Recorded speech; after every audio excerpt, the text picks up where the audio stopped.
জাদুটোনা থেকে বাঁচতে কি কি আমল করবেন? বর্তমান আমাদের সময়ের ভিতরে ম্যাক্সিমাম জায়গায় সবচেয়ে বড় সমস্যা হচ্ছে জাদুটোনা, ব্ল্যাক ম্যাজিক, কুফরি কালাম এগুলো করা হচ্ছে। আপনার দূরের লোকরা এটা করে না, কাছের লোকরাই, আপনার আপন চাচাতো ভাই, আপন চাচা, আপনার খালা খালু যারা আছে, এই ধরনের একেবারে কাছের লোকরাই কিন্তু এই ধরনের বড় ধরনের ব্ল্যাক ম্যাজিক করে আপনাকে ক্ষতি করার চেষ্টা করে। এই জাদুটোনার ক্ষতিগ্রস্ত অনেকেই এখন রয়েছে, অনেকের বিয়ে হচ্ছে না। কিভাবে বুঝবেন? সংসারের ভিতরে সুখ নাই, শান্তি নাই, এরপরে ইনকাম করছেন সেখানে কোনো বরকত পাচ্ছেন না, এরপরে দেখা যাচ্ছে অনেক সময় সন্তানের বিয়ে হচ্ছে না, মেয়ের বয়স হয়ে যাচ্ছে 30 বছর, অনেকেই আসে বারবার কিন্তু বিয়ে হচ্ছে না। এরকম হয় কি হয় না? এই জাদুটোনা থেকে কিভাবে বাঁচবেন?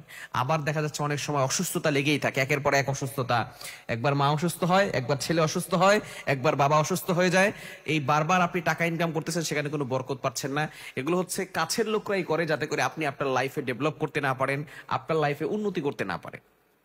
এজন্য অবশ্যই জাদুটোনা থেকে বাঁচার জন্য চমৎকার কিছু সূরা আল্লাহ পাক রব্বুল আলামিন পবিত্র কোরআনুল কারীমের ভিতরে দিয়ে দিয়েছেন। এক নাম্বার হচ্ছে আয়াতুল কুরসি পড়বেন। অবশ্যই আয়াতুল কুরসি 5 ওয়াক্ত নামাজের পরে পড়বেন। আয়াতুল কুরসি যে ব্যক্তি 5 ওয়াক্ত নামাজের পরে পড়বে, মান ক্বারা আয়াতাল কুরসি ফি দুবুরি কুল্লি সালাতিন মাকতুবা লাম ইয়ামনাহু মিন দুখুলিল জান্নাহ ইল্লাল মাউত। ওই ব্যক্তির মৃত্যু হতে দেরি সাথে সাথে আল্লাহ পাক রব্বুল আলামিন তার জান্নাতের ব্যবস্থা করে দিবেন। শুধু তাই নয়, যে ব্যক্তি রাতের বেলা ঘুমানোর আগে আয়াতুল কুরসি পড়বে, আল্লাহ পাক রব্বুল আলামিন তার যে কবরখানা রয়েছে, বিশেষ করে আল্লাহ পাক রব্বুল আলামিন তার জন্য একজন ফেরেশতা নিযুক্ত করে দিবেন, এবং এই ফেরেশতা তাকে ট্যাকেল দিবেন সকল দুশ্মনী থেকে। আল্লাহ পাক রব্বুল আলামিন ওই ফেরেশতা তাকে হেফাজত করতে থাকবেন। এজন্য অবশ্যই আমরা রাতে ঘুমানোর আগে আয়াতুল কুরসি পড়বো, এবং সূরা ফালাক, সূরা নাস, এই দুইটি সূরা হচ্ছে খুবই চমৎকার সূরা। সূরা ইখলাস, সূরা ফালাক, সূরা নাস, তিনটা সূরা পড়লে বেশি ভালো। তবে ইখলাস, ফালাক, নাস এই তিনটা সূরা পড়াটাই হচ্ছে বেস্ট।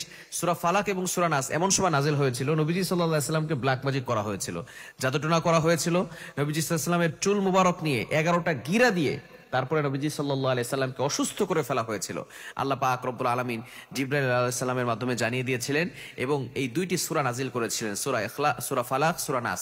এই দুইটা সূরার ভিতরে 11টি আয়াত রয়েছে। 11টি আয়াত পরে ফু দিয়েছেন, সাথে সাথে 11টি গিরা খুলে গিয়েছে, এবং নবীজি সাল্লাল্লাহু আলাইহি সাল্লাম পরিপূর্ণ সুস্থ হয়ে গিয়েছেন।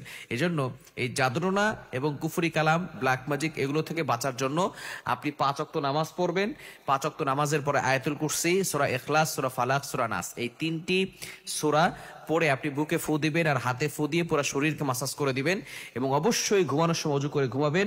আর এই আমলগুলো করে ঘুমালে আল্লাহ পাক রব্বুল আলামিন সকল ধরনের ব্ল্যাক ম্যাজিক, জাদুটোনা, কুফরি কালাম থেকে আল্লাহ হেফাজত করবেন। মানুষ শয়তান বলেন, জিন শয়তান বলেন, সকল ধরনের দুষ্টুমি থেকে আল্লাহ তাআলা আপনাকে হেফাজত করবেন। আল্লাহ তাআলা আমাদের সকলকে এই জাদুটোনা থেকে হেফাজত করেন।